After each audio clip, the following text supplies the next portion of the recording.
Hello everybody, and welcome to the St. Michael's podcast. Today, your podcast host will be me, Keaton. I have Ruthie over here to my left and Aiden to my right. Our main topic today will be serving. So, Aiden, you are a server. Can you tell us a little about it? Serving? I love to serve. Serving for Jesus' name and just helping out Father Aaron and doing the priestly stuff and learning about the trade. So, tell us, when you have communion and you have to bring stuff to them, what do you usually do first, and what's the order of that? So, before communion starts, we usually bring over the book stand, the book, and then the chalice. Well, the chalice usually goes first, but we always bring those three things first, okay? And then we start to bring over the Eucharist in our sacred bowls, and then we start to bring over the water, so that Father Aaron can wash his hands and... So that is water. I've always wondered what that is. Yeah, holy water. Holy water. So it's like the water that you dip your finger in and make the sign of the cross? Yeah, that's the same stuff that you drink. Is there a reason he does this, or is it like a symbolic thing, or what does it represent? It represents Jesus. I think it probably represents the cleansing of your hands and being like holy a baptism. with Jesus. Like a baptism, right, Aiden? Baptism. So like the Jesus that is coming into you. You know how Jesus, when he was stabbed, water and blood came out? I guess that could be kind of like a... Is that why we use the water, you think? Probably because of that? A little bit, yeah. Yeah, probably also convenience. Yeah. What do you have to do before Mass? There's the room behind the altar. How do you prepare for Mass? So, we usually put on our cassocks and surplices back there, and then we'll walk Is back. that the clothing you wear? The white dress thing? Is that what that is?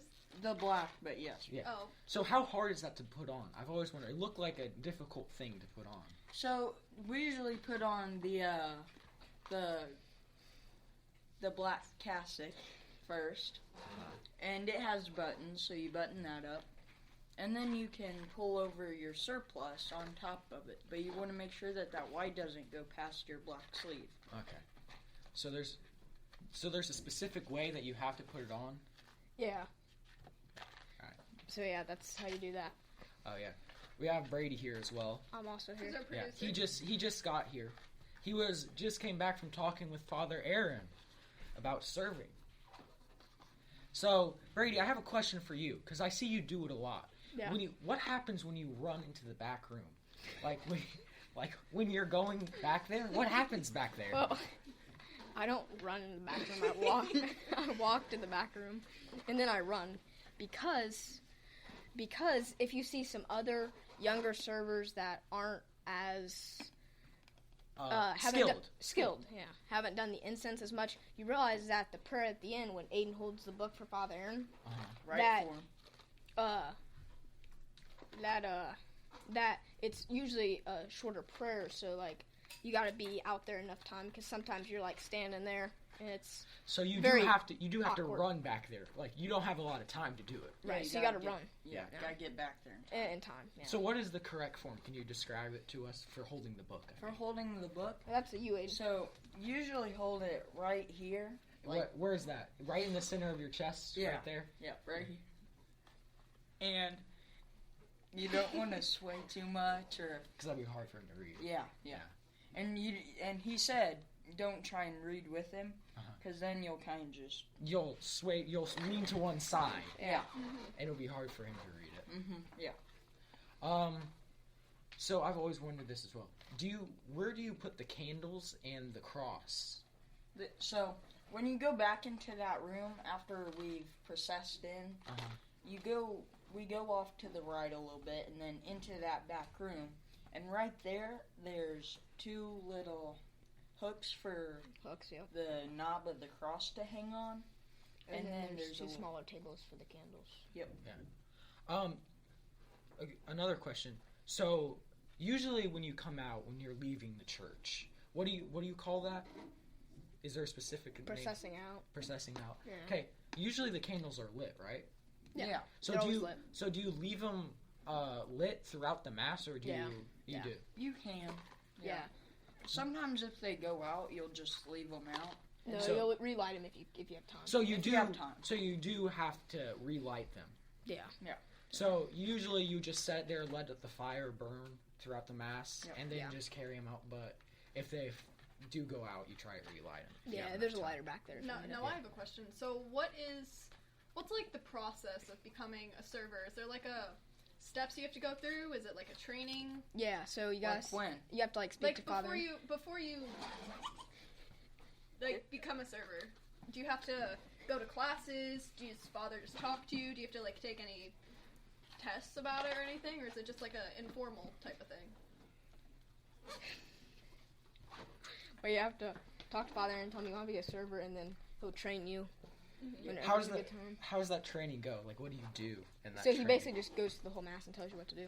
Yeah. Sometimes we have. So you have like a miniature mass Yeah.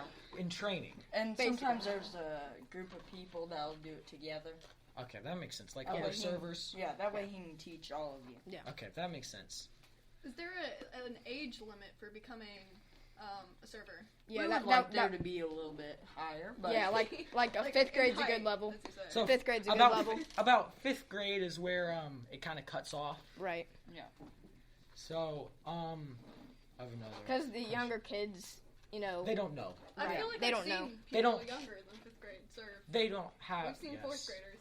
So is that allowed, or is that it's just preferred that they're older? prefer it's they're older. Okay, so Yeah. for like a Third and fourth grade are allowed to do it during school masses and weekday masses only. that is Yeah, That was our our. producer, Mrs. Capon. On the She weekend, chimed they in. must be fifth grade only. Like grade, no? me and Aiden. If you didn't hear Yeah. what our teacher said, 3rd and 4th graders are allowed Well, yep. to do our weekday so- masses. Just not on the weekends. Which Right. another question. On the weekends, is Yeah. there anything different that happens? Yeah, so you carry the candles over to the ambo. The ambo. Yeah. So that while Father's doing his gospel, Yeah. you can stand there. So like, do you have the 2 people on the sides and Yeah. they hold the candles and you still? Yeah. Okay. Yeah. We do that sometimes at our school mass. When Yeah. it's special, man. Yeah. Special. Like Ash Wednesday. Like Ash Wednesday. Speaking of Ash Wednesday, what is it? What is a server's job? Is there anything special stuff that you have to do on those mainly- special masses? Mainly everything's the same, but like we'll carry candles over and we gotta wash off the people that do the ashes. Ashes. Okay. Isn't Ash Wednesday coming up soon? Yes, it is. Yeah. Is it this Wednesday or next? This Wednesday. It's this Wednesday? Wednesday. Oh, okay. It's this Wednesday. Getting excited for Lent. Yeah. Yep. Lent, you got Well, that was our time with Alright, our yeah, server so- friends Brady and Aiden, Yep, so and this will wrap up the podcast. And, I hope you all have a lovely day. Peace out. Peace out.